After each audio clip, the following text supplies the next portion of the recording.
Pete Burns and Dead or Alive, and Something in My House. That's the flamenco version. I love that version. You're listening to Ktuh 90.3 FM Honolulu. This is Nocturna and Lana and two wonderful people on the station today. I have the editor-in-chief of Cherry Pop Revue magazine, David Devine, and the creative director, Tab Saber. Welcome to the show. Hi. Hello. See, I like that. You're not sensuous. You start out with a sensuous hello. It's going to be sensuous all the way.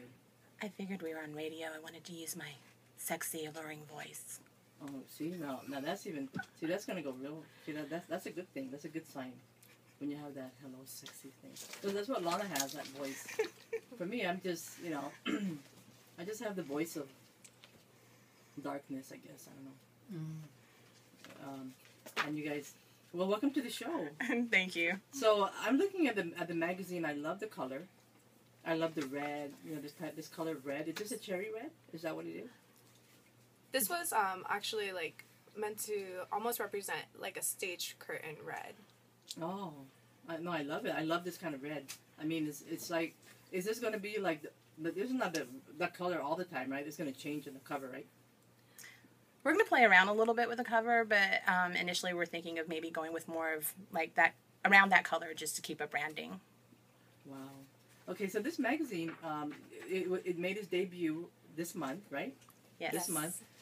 And I guess the first question we're going to ask is, what is I know you have your mission statement and everything else in here. So who came up with the idea and what is the purpose?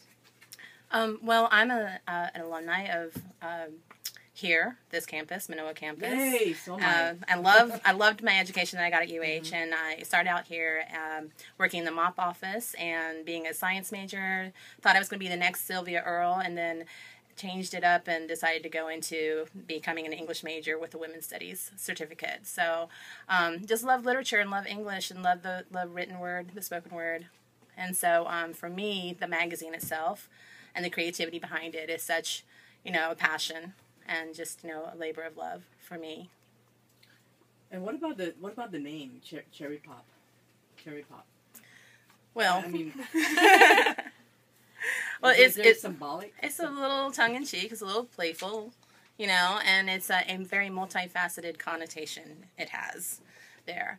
It's locally, when something is cherry, it's a pretty good thing, and cherry pop kind of having an old-fashioned feel to it, like going to the malt shop and having a soda, having a cherry pop, or maybe even like a cherry lollipop. Everybody loves the cherry flavor. There's nothing bad about cherry. There's nothing about pops. There's nothing bad about talent and performance arts. So, one of the, a Feast of Friends, which is this show. What we like to do is, is interview artists and entertainers and the entertainment world and the literary world and all that, which is similar to what you guys do. It kind of mirrors in a different way. So you guys, your mission statement is to help artists, all kinds of artists, right? Absolutely. And that's one of the reasons that you came up with the magazine. Yes. To bring about, so in terms of art, you're talking about band, talking about music, you're talking about art. Is it just within the music industry or more of everything else? Well, I think initially our intention was to serve the whole performance art community. And for our first issue, we just had a lot of musicians kind of flock to us and, laid themselves down in our path and said, take notice of us. And that's exactly what we did. And so going out there and meeting them and just watching them perform, it's been amazing because there's so much talent here. So much. Yeah, there's so much. I mean, it's like so much now. So it's everywhere, And they're all in different genres, singers and bands, and they have new instruments, electronic bass, stuff like that.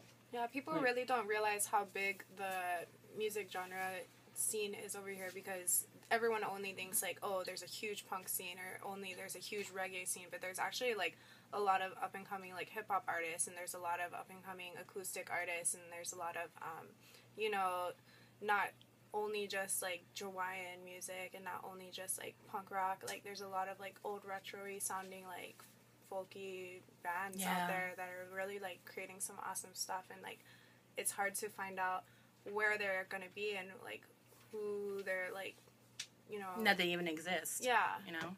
Yeah, and sometimes it's really hard for an artist to actually get out there, you know. So thank God for this magazine because it really, you really gets them a little bit more exposure. You know? Yeah, that was Because, our... you know, they don't know how to promote themselves, you know. Sometimes they just go, oh, well, what do I do now, you know? I mean, how's anybody going to read about this or know about this? Yeah, that was our thoughts too, and that's why we thought the magazine is going to be a really great happening for that.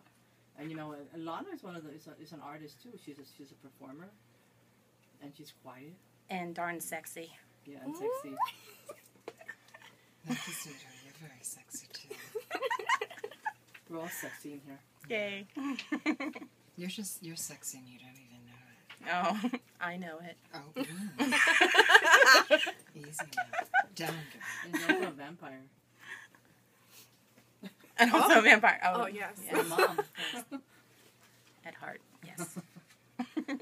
Lana, do you have a question for me? I do, actually, because it's interesting that you're promoting, or how shall I say, you're giving a platform, a stage, so to speak, for the artists, up-and-coming artists that are out there, and you know, bringing their blood, sweat, and tears to the stage and trying to have an audience gravitate their way. So what, in your background, as, you know, you just mentioned you went to school here at UA, what is it with the artist, the musician, the singer, the guitar, what is it for you, your compassion? What is the thing that got you there? Well, for me, I don't say that it's, I don't feel that it's just necessarily just the singer or the artist. I mean, I just love all talented people, and I just have always been someone who's, you know, cheers when they win, you know, win something with American Idol or with The Voice or with, you know, any kind of shows like that. That's just kind of something I love, cheering for people when they win and they get their dream. And I think for me, the big deal is the dream. You know, and that's what's alive, and that's what needs to be nurtured, and that's what, you know, we're all in pursuit of our dreams. And, you know, that's what, when we interview people, we want to really get an idea of what it is they're really trying to go for, and who they are, and why they're on this path and this journey to whatever they feel is successful for them. I mean, because, you know, your first issue, and by the way, congratulations. It's a beautiful, attractive, very loving, passionate magazine for the artist. And when I first read it and looked at it, you know, I really can feel your compassion and your love for setting the stage and bringing awareness and giving artists a step up, you know, so not that they're a step down or anything like that, but just to have people know where they're at, and to facilitate that for them. But I want, you know, when I'm reading that and I read your mission statement and everything, in my mind, I'm thinking, okay, so were you in a band? Were you a dancer? Were you a performer? Because you just mentioned your studies and your background. Right. So I wanted to ask you, were you in a situation where you were in a band, an artist that we don't know about? Oh, gosh. I think I was always a wannabe. I think when I was in high school, well, actually growing up, my father was a DJ. And so he had music and albums and vinyls, and we would go to all the, you know, garage sales and look through all the old albums and things like that. And he has such an extensive collection. And I was always helping him actually in the studio, sometimes answering calls and things like that. So I just always had a love for music.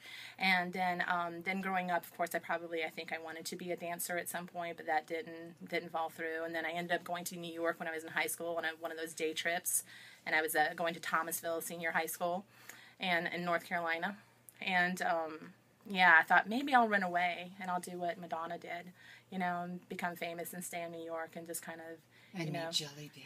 Yeah, right. Probably. And wash your underarms in the bathroom. Yes. No, yes. but you know, I do know something. You're very talented because you you sew, right? Yes, ma'am. Yes. Okay. That's amazing. Unbelievable. Amazing outfit, dress, gown. That was you know, made. she choreographed my whole talent routine. No, that was beautiful for Miss Yeah. Van. That's a whole Tab lot of Saber is Miss Van choreography. Hawaii 2012, and her mother made her beautiful gown. And what about the whole The goddess. Which particular dress was that your mother made? She made my crowning dress, my introduction dress, my talent dress. So the whole everything you wore. My interview wore. outfit. Okay. Except so for the everything you moon wore, bathing. right? Only thing was not the moon bathing because it was scraps of clothing pieces Yeah. because it was very little bit. of clothing for moonbathing. Now, if you're wondering what that is, I don't know, you can find a picture. Well, I just want to thank you for that, doing that for the artists, because I wanted to ask you, and it's quite fascinating for me, the fact that you've had these little journeys and pockets of your wonderments and curiosity and your urge and your need for those artistic venues and avenues. But I just wanted to ask you, because normally, people who have experience actually being in the long haul and the years of doing that would set up something like this. So I really commend you on the fact that you can come out of body and really put your passion outside of yourself and let it, infiltrate within the universe into establishing now Cherry Pop Revue. I think I was gifted with creativity, and I've just always had a love for the arts. And even when Tabby was little, I was taking her to museums and we were looking at art and, trying to expose her to a lot of things and taking her to plays and things like that. So, I'm just a big fan of the arts. And one time, I was a rock star maybe for 10 minutes once on a stage. I played the bass guitar and I learned how to play something, and I, did it in a little teacher band once for a bunch of sixth graders, and so that was kind of fun. I was like, I can see why being a rock star is such an awesome feeling. Oh, yeah. And it's so easy to fall in love with them, too, when you watch them on stage. They got that energy on stage. Yeah, but that's hard when it's artist to artist, because then you have that energy, right? The creative energy that sometimes fuses within the compatibility. Yeah, but they're fun to watch on stage, for sure. Yeah, you can see that passion just come through. Oh, yeah. So you guys are having your debut party as well, right? On that's March 21. Yes. Correct? Thursday? Yes, at this the Thursday. venue? Yes. So what's going to happen over there? I mean, I know it's a launch party, but On March 21st at the venue, we're going to be having our launch party, which is going to be really, really exciting. It's from 6 to 10 p.m.